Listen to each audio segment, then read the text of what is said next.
really don't know what to do. You don't know if you're on fire. You don't know if you can just leave. Following several rules is going to explain whether or not you can actually engage in combat.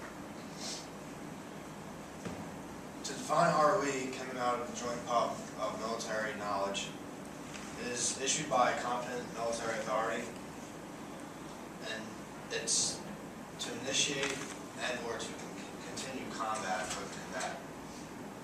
Now, basically, that means if, say, they're shooting at you, you are allowed to engage them in combat.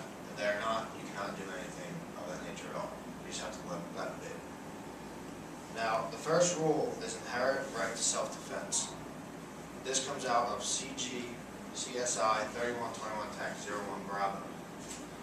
Now, this is for the unit commander to be able to explain self-defense during a hostile act or a hostile intent. Now, for that, if you are being thrown out, rocks thrown at you, stuff like that, small things like that, the unit commander has the right to say if you're allowed to engage them or not. The second is national self-defense. This includes all U.S. military, all U.S. persons, the American flag, U.S. property, anything of that nature, and you can do whatever you have to do to get them people, the property, the flag, anything like that out of danger. The flag, if we were in a combat zone and we saw combatants wearing a flag, technically we couldn't engage them if we had the right authority.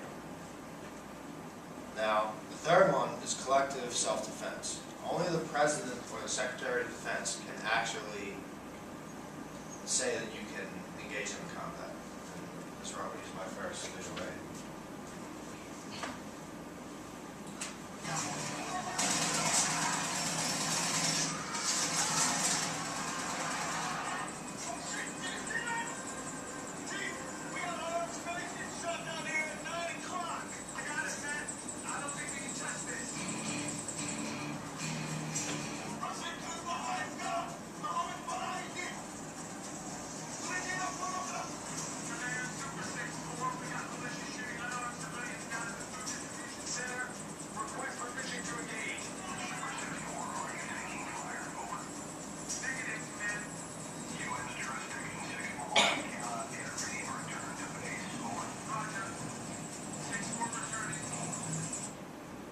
Now that is like a perfect example of collective self-defense.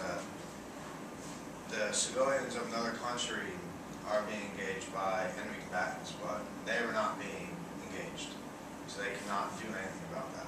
They just had to let it be.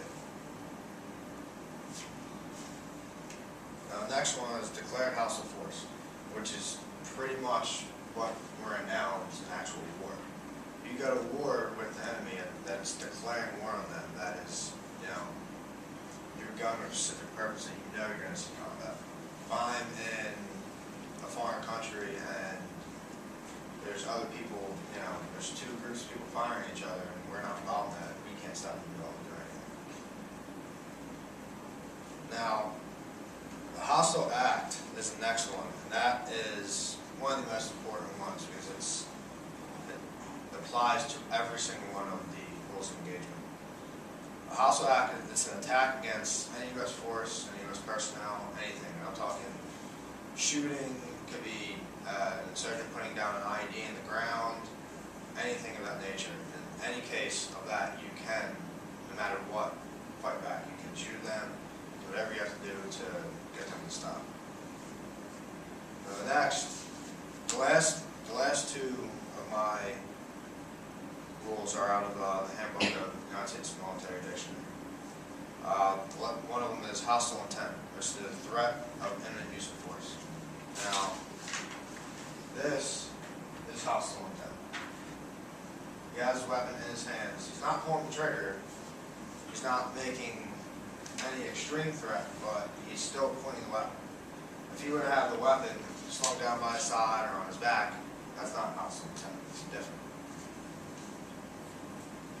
Now, the last ROE is imminent use of force. It's based off the assessment of all facts and circumstances. It's not immediate, and it's not, you know, it's kind of like 9/11. You know, they gathered all the facts together first, and then we invaded the country and did what we had to do.